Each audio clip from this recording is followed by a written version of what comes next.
Bom dia, turma 902, aula do dia 13 de julho de 2020, professora Estela, com mais uma apresentação da aula de ciências. Como vocês estão? Espero que todos estejam bem. Vamos falar hoje sobre átomos e moléculas. Nós temos duas imagens aqui, né, que demonstra muito bem as formas dos átomos e das moléculas. Só que eu quero ir mais além com vocês hoje.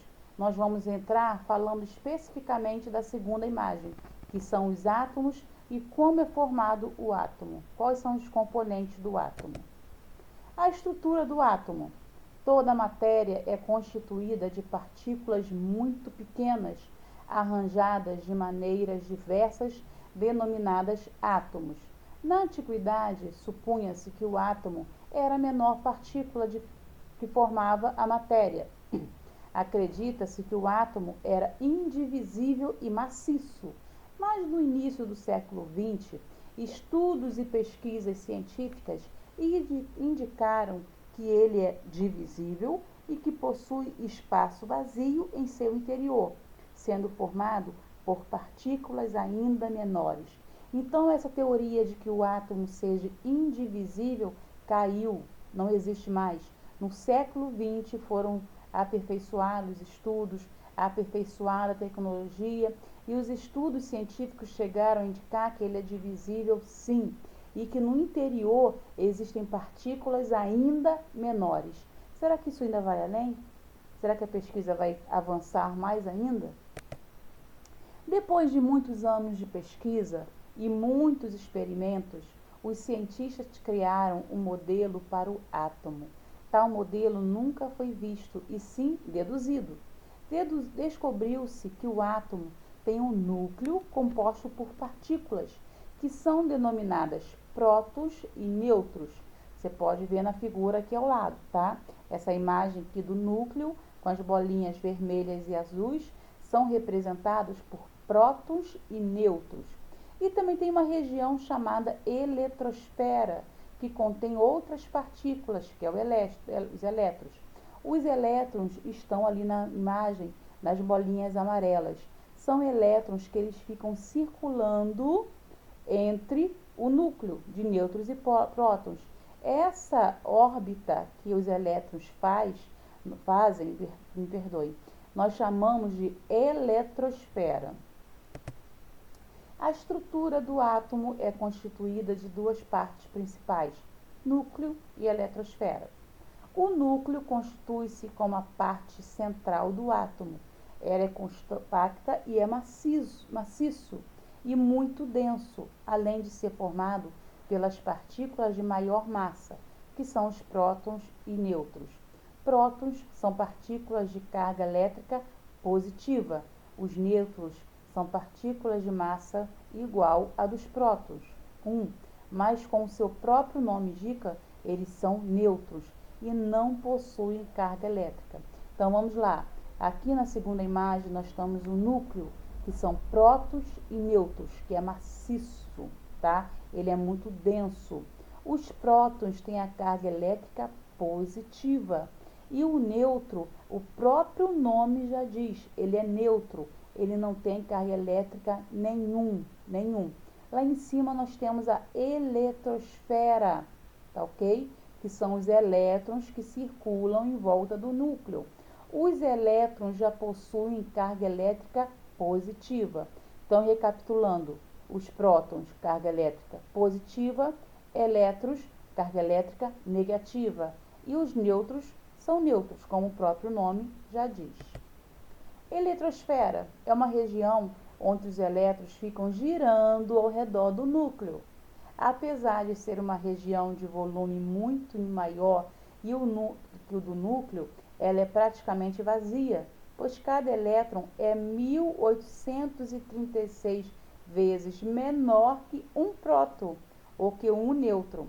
É por isso que a massa de átomo concentra-se praticamente toda no núcleo. Os elétrons são partículas de carga elétrica negativa, -1. Os elétrons giram ao redor do núcleo bilhões de vezes por milionésimo de segundos, dando forma ao átomo e fazendo-se comportar-se como se fosse sólido. É muito interessante, né, essa natureza. E aqui nós temos a eletrosfera. O elétron, ele é 1836 vezes menor do que os prótons, do que o elétron.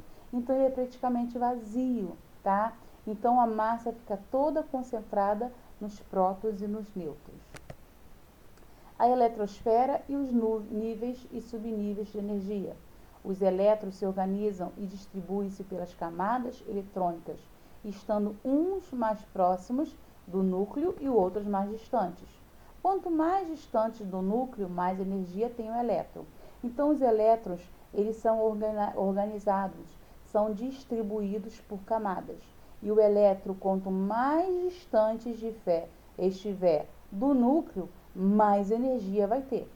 Então surgiram as 7 camadas eletrônicas, que nós chamamos de K, L, M, N, O e P, as quais são representadas pelas linhas horizontais, que são linhas imaginárias, tá, queridos?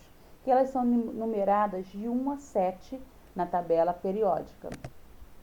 Por meio de métodos experimentais, os químicos concluíram que o número máximo de elétrons que cabe em cada nível de energia é. Então, aí nós temos uma tabela, onde os cientistas, os químicos concluíram que cada nível de energia tem a sua camada e o número máximo de elétrons. No primeiro nível, camada K, temos 2 elétrons. Segundo nível, camada L, 8 elétrons. Terceiro nível, camada M, 18 elétrons. Quarto nível, camada N, 36 elétrons. Quinta camada, camada O, tem 32 elétrons. Sexta camada, nível de energia sexto, camada P, 18 elétrons. E o nível de energia sétimo, camada Q, alguns autores admitem até 8, tá? Isso são números máximos de elétrons em cada camada, no nível de energia. Em cada camada ou nível de energia, os elétrons se distribuem em subcamadas ou subníveis de energia, representadas pelas letras S, P, D, F, em ordem crescente de energia. Então, quanto for maior a energia, vai ser coordenada em ordem crescente. O número máximo de elétrons que cabe em cada subcamada ou subnível de energia também foi determinado experimentalmente. Lembrando, é tudo experimento, tá? Como eu falei lá na frente, não foi visualizado, é tudo deduções, são teses. Então, conforme nível maior de energia, os subníveis, tá? S, P, D, F. O número máximo de elétrons fica em 2 elétrons, 6, 10 e 14. Atividades. Vamos lá para o livro, para o rever e aplicar do livro da página 159. Estarei com vocês no Classroom à disposição no nosso horário de aula para tirar dúvidas de vocês, acompanhar vocês na resolução das atividades e me procurem lá no seu horário de aula. Seu sucesso é do tamanho do seu esforço. Tá bom, querido? Bom dia, fiquem com Deus. Um beijo.